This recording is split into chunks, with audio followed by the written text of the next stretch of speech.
I don't want it, don't send me off into outer space. I sweat when they put me in the but we want to go to pressure. let's do the pa please into the verse. Really? Yeah. Don't send off into outer. Well, no, I can't, because then it gets all muddled up into the verse. No. Shout. No, you just do the pa-pa-pas into the verse. If you do two pa-pas. Pa-pa. Yep. When they sweat when Yep. they... Shout. Really? Yep. I sweat when they stuff me in the pressure Shoot. suits. Bubble, helmet, flash, Gordon boots. Oh, Nowhere oh, there. oh. Gravity's Shoot. no place to be a hero. Okay.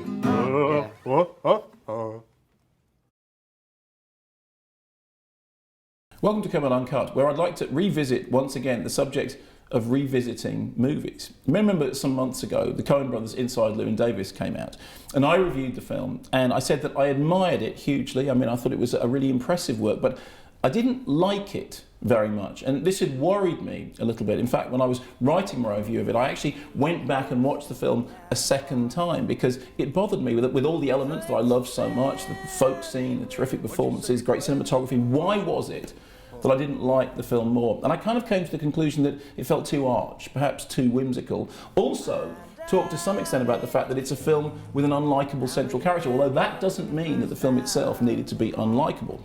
Well, several years ago, at the insistence of people who visit the Covered Uncut site, I went back to watch The Big Lebowski for a second time. And I came out of that second screening with my reservations still intact. I know people love it. I know some people think it's their favourite Coen's film, but not for me.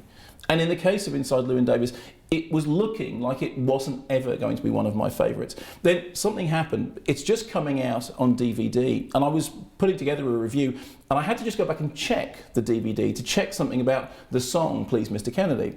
And I put the DVD in the machine, and it started playing. And the next thing I knew, it was nearly 2 hours or so later, and I'd sat and watched the whole film, and oddly enough, had rather enjoyed it. Enjoying it being the thing that I signally failed to do the first two times. So what had changed? Well, one thing is that I've had the soundtrack album in the car for quite a long time, so I know all the songs, and that had kind of worked its magic with me. Secondly, I don't think that seeing the film in the middle of awards season when I first saw it actually did it any favours. There is something weird about awards season that sort of slightly warps your response to movies in exactly the same way, in my opinion, that the Cannes Film Festival does with people who see movies there. They're looking for something strange. They're looking for something other than just the pleasure of the movie itself. Beyond that, I thought that the central performance, Oscar Isaac, was actually terrific as Llewyn Davis. And despite the fact that he is a hugely unlikable character, actually, on that third go, I did kind of like him. Now, I have to fess up.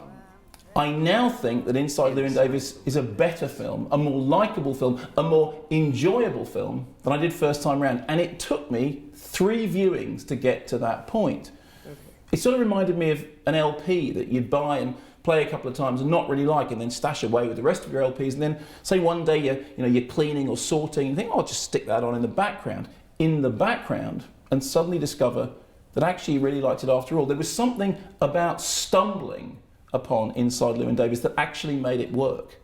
Funnily enough, when the spotlight was off it, it seemed like a much more enjoyable film. 10, 9, 8, 7, 6, 5, 4, 3, 2. Oh no! Oh, please, Mr. Kennedy. I don't want to go. Don't shoot me in the outer Space. Please, Oh, please. please, Oh, please. Don't Oh, shoot me off in please. the outer space. Oh, Mr. Kennedy. please, Oh, Mr. Kennedy. please. please. Oh,